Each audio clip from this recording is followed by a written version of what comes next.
पितृ कब तृप्त होते हैं? देखिए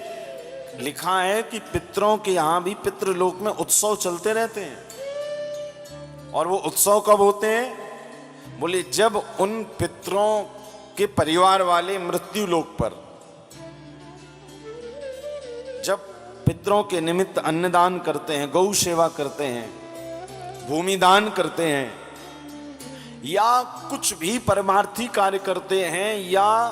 उनके निमित्त भागवत जी की पोथी रखवाते हैं, तो पितृलोक में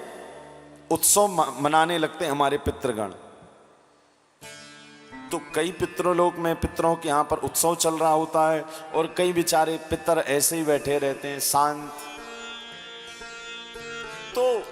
भगवान भ्रमण कर रहे थे एक बार, तो जिन पितृलोक में जिन पितरों के यहां उत्सव चल रहा था, तो उनसे कहा आपके यहां बड़ा उत्सव चल रहा है, क्या बात है? तो पितरों ने पितृलोक से कहा, बोले देखो गंगा जी के तट हरिद्वार कुंभ में हमारे परिवार वाले, हमारे बेटे ने, हमारे पोते ने, हमारी बेटी ने हमारे नाम अपने गोत्र से हमारी याद में भागवत जी की पोथी रखवाई है। और ये सच मानिए बात, ये शास्त्र प्रमाण बात मैं कह रहा हूं कि जितने दिन हम उनके निमित्त भागवत पारायण पोथी पाठ करवाते हैं ब्राह्मणों से, उतने दिन हमारे पितृलोक में पितृ नाचते रहते हैं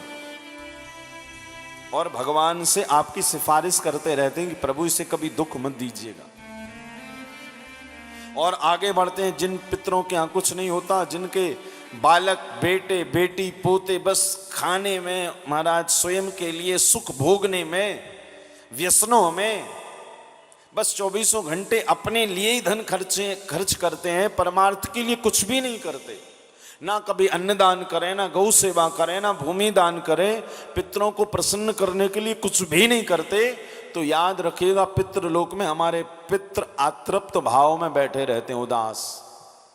तो ठाकुर जी उनसे कहते भैया एक जगह तो बड़ा उत्सव चल रहा है और तुम उदास बैठे हो।